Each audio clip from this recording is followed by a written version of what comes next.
Hey everyone, you're with Tesla Tom, and thanks so much for joining me today on my YouTube channel where I discuss Tesla, electric vehicles, and renewable energy.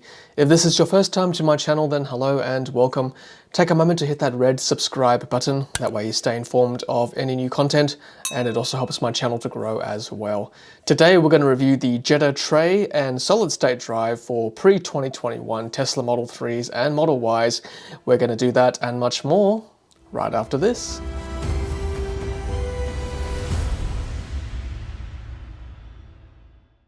Hey everyone, welcome back, and as I said, we are going to review the Jeda Tray and solid state drive for pre-2021 Tesla Model 3s and Model Ys. And I just want to thank Jeda for sending me their products. This is the Jeda Tray and this is the Jeda solid state drive. As you'd expect from Jeda, they're very neatly packaged like that. There's the getjeda.com right there, and on the back it does say there, Jeda Tray for Tesla Model 3 and Tesla Model Y tray, right there. And of course, if you've got a 2021 or later Tesla Model 3 and Model Y, go to getjeda.com. There is an updated Jeda USB Hub refresh console for later Tesla Model 3s and Model Y, so check that out at getjeda.com. And this is the solid state drive. On the back there it says Jeda SSD, Tesla Model 3 and Model Y solid state drive. More details at getjeda.com, of course. Alright, let's start first with the Jeda tray. So once you open the box, inside there is the tray with the distinctive Jeda orange right there, you can see.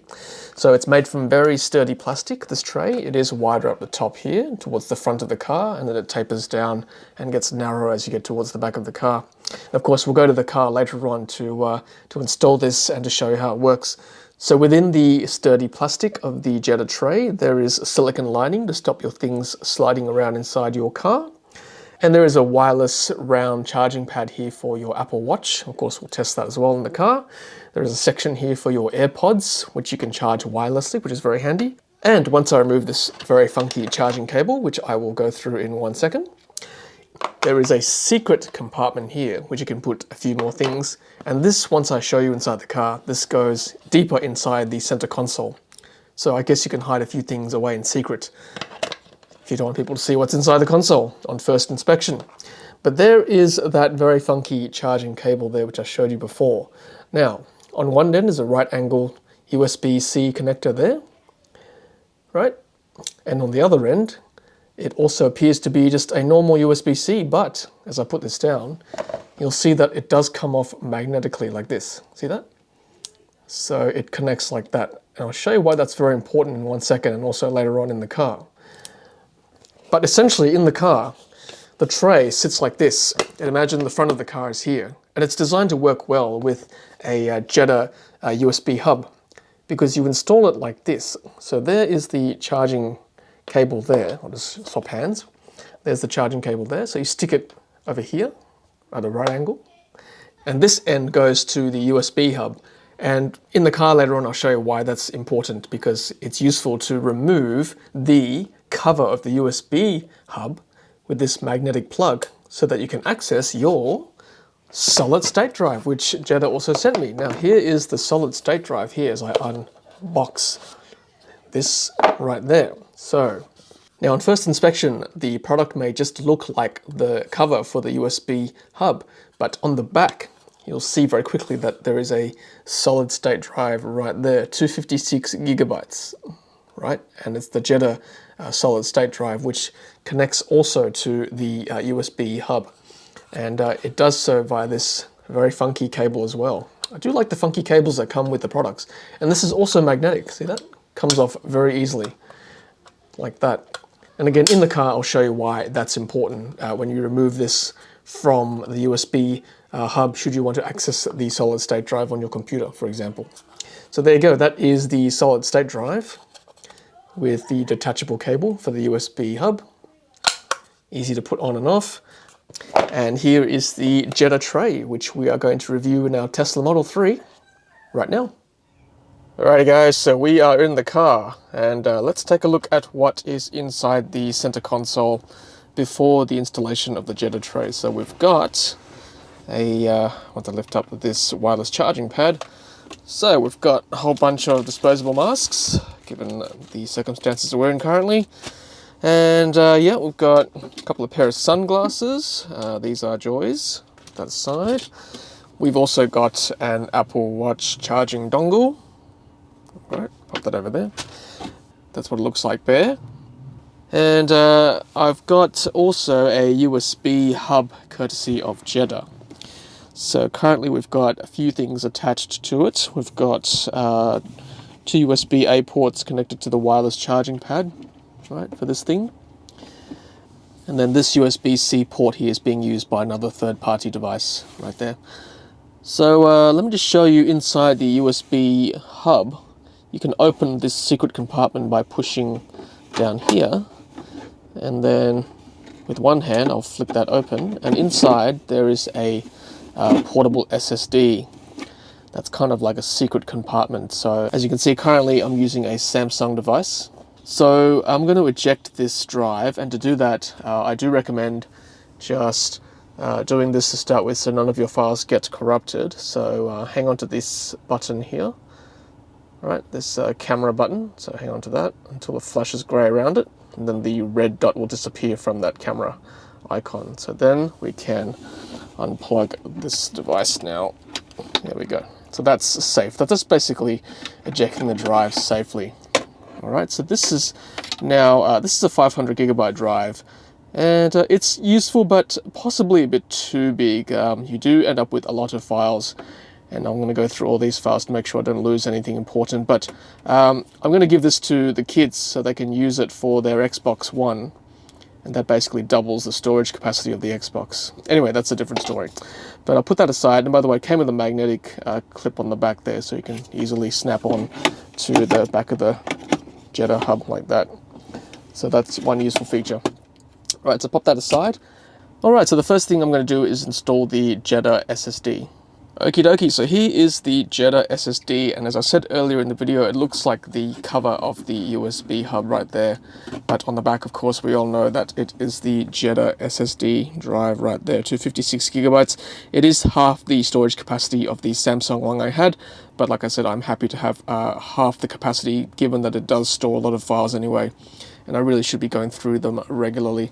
Okay, so to install it, I'm just going to remove the cable first, the magnetic cable.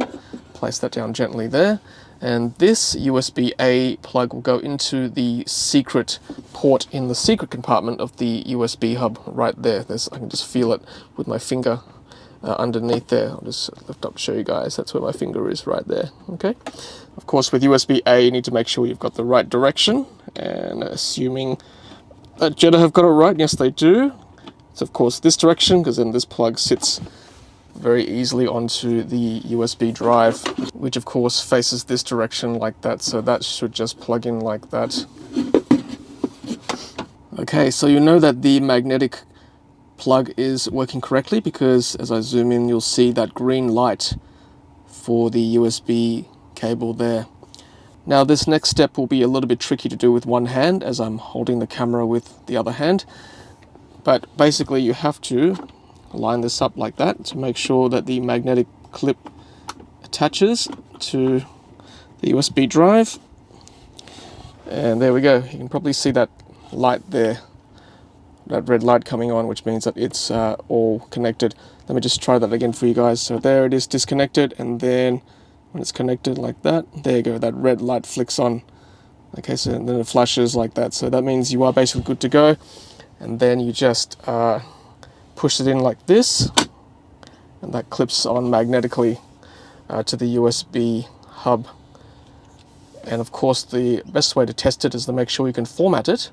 And to do so, you go back to the screen, press the settings button, and then we'll go to safety and security, and scroll down to Sentry Mode on, and we'll format USB drive right there. Are you sure you want to format this USB drive? Yes, I do. The drive will be formatted as exFAT for use with Dashcam. All data on the drive will be completely erased. That's fine, because it's a brand new drive. So let's do that. Let's format. Let's press the camera icon, and you can press Launch Viewer And of course, given it's a brand new drive, there's no dash cam footage currently, but at least we know it's working fine. So there you go, that's pretty easy to set up. Okay, so now that we've installed the Jeda SSD, let's install the Jeda Tray. So here it is, the Jeda Tray in all its glory. Let's slide that in like so. And it should easily just sit right there. And it really does. It does fit quite nicely. And it's very easy to install. It literally just follows the contours of the center console. That's why it's wide up the top here, and then it tapers down towards the back of the car. It fits just beautifully right there. Really solid, pushing down with my hand. It's not going anywhere. Now, I was talking about this cable earlier on in the video. See that right angled there? In the video, I had it sitting like that, but in reality, actually, it's like this direction here. All right, so let's do that. Let's plug in this end down below there, and that is actually the magnetic plug. So let's plug it in, and then you can actually remove it like that pretty easily. And I'll show you why in a second that's important, but let's plug in to the USB-C connection. There it is. Let me zoom in so you guys can see that. There we go. That's the connection there. Okay, so let's focus on down here, because that is the magnetic port. It's important because basically if I want to access the SSD, right, so that plug gets in the way like that. So I'm trying to open this door. So in that case, you can easily remove that plug, and then you can flip this door open like that, and there you go. You can access the SSD like that. Okay, so I've got my Apple Watch here to test. Let's stick it onto the wireless charging pad there. Look at that. That's definitely working now. Definitely charging. Saw that green circle light up. Perfect. Okay, so next thing is to see whether the Airpods case can charge. Now, I've got actually an Airpods case for the case. Why do I do that, you ask? Well, basically, I don't want it to be damaged, so I have a case for it. So let's pop that on. Let's move the watch aside just for 1 second. Let's pop it onto the center here. This may not work because it's quite a thick case. Just turn the light off so you can see. Okay, let's just pop it off and on again to see it does work. There you go, you saw that light. I know it doesn't show up very well on the video, but yeah, see that? That light does come on. It's an orange light in reality, but that's definitely charging despite the case, which is really good to see actually. I was a bit skeptical that the case would be charging wirelessly inside that case, but you can actually charge that, the AirPods case, and also my watch at the same time. So let's try that. Okay, well there's the money shot right there. We've got the Apple Watch and the AirPods case charging wirelessly with the Jeda Tray plugged into the USB hub right there with the SSD behind it. So it seems to be all working okay. I've had to tilt the watch a little bit on its side. If I have it straight up and down, it does knock the plug out, and it doesn't quite sit flush because the AirPods case is right there. I suppose if I had my case for the case removed, it might work a little bit better, but it is what it is, and it can charge simultaneously, the watch and the case. And now that we've got that sorted out, you can actually put a pair of sunglasses here as well, right there. So there's Joy's sunglasses right there sitting nicely, and if you want it, you can stick a pen here as well in that little slot there. And as I said before, there is a little bit of a cubby now. You can lift this extra secret compartment, and there's a little bit more room down there in the center console. How deep is it? Well, if I stick my fingers in there, I can get it up to my knuckles basically, right there. So I guess if you wanted, you could stick like, extra masks in there for an emergency. If you don't want to see those unsightly masks in your center console, put the masks in there. Then you can put the cover on to put it neatly out of the way. And by the way, if you guys want extra masks, I know a good supply here in Sydney. If you have a need for masks in bulk for your business or whatever, given current circumstances. And of course, once you've got your installation sorted, you can put your other knickknacks in there. You can even put a spare lightning cable, I guess, if you wanted in there like that, or underneath to make it neater. You can also slip your Tesla access card in this non-slip section as well. Alright guys, well that is my review of the Jeda Tray and the Jeda SSD for our pre-2021 Tesla Model 3 here in Sydney, Australia. Many thanks again to Jeda for supplying those products for us to review. Much appreciated. And if you want to get one for yourself, please check out my affiliate link for Jeda. I'll leave that in the description and also in the comments section as well. Occasionally Jeda does do free shipping and other discounts as well, so check out the Jeda site and follow them on social media for those benefits. Alright guys, if you enjoyed that video, please give it a thumbs up and of course subscribe to my channel if you have not done so already yet. Until next time, happy charging.